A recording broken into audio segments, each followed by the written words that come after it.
जयराम 60-40 नहीं चलतो 60-40 नहीं चलतो। जयराम जी, आप जो है आज आपको पुलिस ने गिरफ्तार किया था, हिरासत में लिया था, कितने घंटे थाने में बैठाई और क्या क्या आपको प्रशासन ने कहा?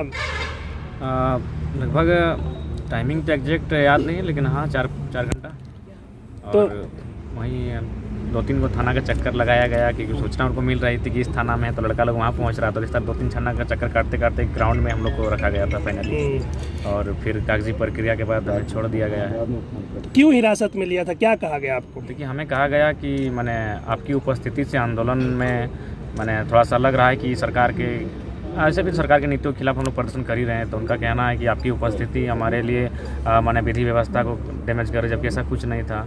हम लोग तो शांतिपूर्ण तरीके से आंदोलन कर रहे, जबकि हम तो आज शांति से बैठे थे। जब पूरा देखे लाठीचार्ज उस समय हम बोले कि हम लोग भागेंगे नहीं, जिनको भागदौड़ करना है करे, लेकिन हम लोग भागेंगे नहीं। हम तो वहीं और चप्पल खोल के अपना बैठ गए और बोले कि अगर मारना है तो सर पे मारिए, ताकि और जान जाने मैंने इलाज करने का चांस नहीं रहेगा, लेकिन हम भागेंगे नहीं। या तो हमने शांतिपूर्ण आंदोलन किया था, लेकिन उन्होंने कहा कि नहीं, आपकी उपस्थिति से आंदोलन उग्र हो सकता है, मैंने उनका कहना था। लेकिन हमारी तरफ से चूँकि पूरा आंदोलन जब से हमारी एंट्री हुई है पूरा लाइव चला है, यानी कोई एक पल भी ऐसा नहीं था जब हम कैमरा में नहीं थे। यानी कोई भी अगर उठा के देख ले हमारा घटनाक्रम, हम शांतिपूर्ण तरीके से थे। और हमने तो स्पष्ट कहा कि ये आंदोलन तो छात्रों नेतृत्व कर रहे हैं, हम तो उनको सपोर्ट करने के लिए आए थे। और हम भी जो बैठे भी थे तो हम तो पीछे की पंक्ति में बैठे थे, जिस तरह एक साधारण छात्र बैठा होता है। बाकी नेतृत्व तो रांची के साथ ही कर रहे थे, लेकिन जब देखा कि भागदौड़ होने लगी, लाठीचार्ज होने लगा, फिर उस समय हम आगे आए और बाकी लोग पीछे गए। हम आगे आए और बोले कि नहीं, अब लाठीचार्ज हो रहा है, अगर हमारे साथियों पर होगी तो पहला लाठी हम पर ही चलाया जाए। तो आज हमें साबित भी करना था कि उनको सच में आदर्श मानते हैं, हम लोग साबित किया। हम लोग पीछे नहीं हटे।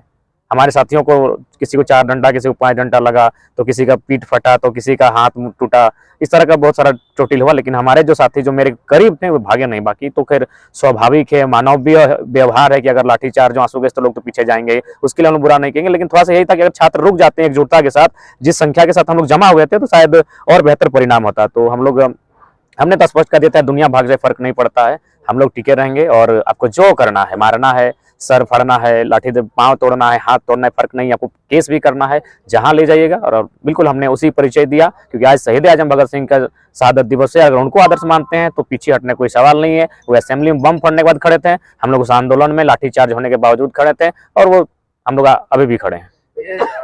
4 घंटे थाना में रहने के बाद और पुलिस का इतने चक्कर लगाने के बाद क्या जोश जुनून कम हुआ जयराम का? नहीं यार, हम लोग का जन्म ही हुआ है उफान के लिए, हम लोग का जन्म ही हुआ है तूफान के लिए, लोगों के हक अधिकार की बात करने के लिए हुआ है। तो जब तक जिंदा है, जब तक सांसें हैं, हम लोग पीछे ना हटेंगे, ना रुकेंगे, ना झुकेंगे। अच्छा जयराम, अब तो आपकी रिहाई हो गई है, रिहाई के बाद क्या कहिएगा सरकार को, पुलिस को, और ये पूरा जो आज का पूरा घटनाक्रम हुआ उसको लेकर? देखिए, सबसे पहले सरकार को तो हम वही बात कहेंगे जो रिपीट करते हैं कि आप थोड़ा सा क्यों मूर्खतापूर्ण नीतियां लेकर आते हैं। 60-40 की नीति कैसे चल सकती है? 40% आप पूरे भारत को बेच दीजिएगा नौकरियों को। ईमानदारी साहब कहें, आप ऑन रिकॉर्ड हैं। बहुत सारे प्रशासनिक लोग हमसे ऐसे मिले, उन्होंने अपने दर्द को सुनाया कि देखिए हम लोग भी झारखंड के हैं और बड़ी मुश्किल से 3रा-4था अटेम्प्ट में नौकरी लिए हैं, क्योंकि नाम नहीं कहेंगे, देखिए रहे हैं हमारे साथ, अगर किसी फोटो दिख रहा है तो सस्पेंड हो जा रहे हैं। तो उन्होंने अपने दर्द को समझाया कि बाबू आप लोग जो भी कर रहे हैं सही कर रहे हैं, लेकिन हम लोग क्या कर सकते हैं, हम लोग अपना ड्यूटी में बंधा हुआ है, हम लोग सरकार के तंत्र हैं, हमें अपना ड्यूटी करना पड़ता है। तो हमने भी कहा हमारी लड़ाई आपसे नहीं है, हमारी लड़ाई सिस्टम से। उन्होंने बिल्कुल, हम लोग भी 3रे-4थे अटेम्प्ट में अपनी नौकरी को किए। आज अगर प्रशासन में अगर हम लोग है भी तो बहुत दर्द के साथ, झारखंड के साथ वास्तव में दर्द हो रहा है। 40% क्यों बाहर को जाएगा?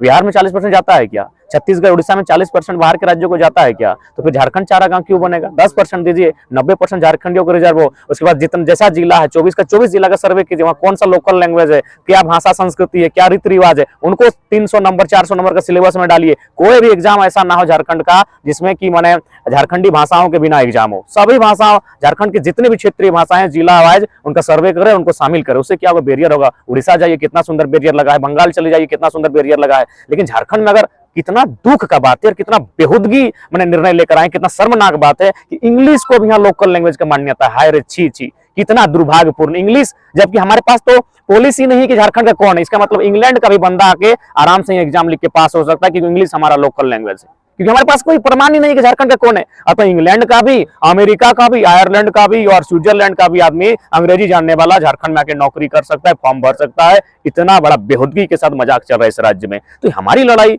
जो जेन्युइन है वो हमारे साथ है। बहुत सारे साथी मिले जो बोले नहीं भाई हम लोग बिहार राज्य से संबंध है, लेकिन आपकी लड़ाई में बिल्कुल साथ, ये 60-40 कहीं नहीं है। तो बिल्कुल 10% 15% अन्य राज्यों के लिए ओपन रहे, बाकी जो है वो मूल झारखंडियों के लिए रहे। हमारी लड़ाई कहीं गलत नहीं है। जो भी प्रशासनिक लोग जिन्होंने आज भले लाठीचार्ज किया है, लेकिन लाठीचार्ज करने के बाद उन्होंने कहा हम ड्यूटी ऐसे लाठीचार्ज कर रहे हैं, लेकिन हम लोग भी मानते हैं ये गलत नीति है।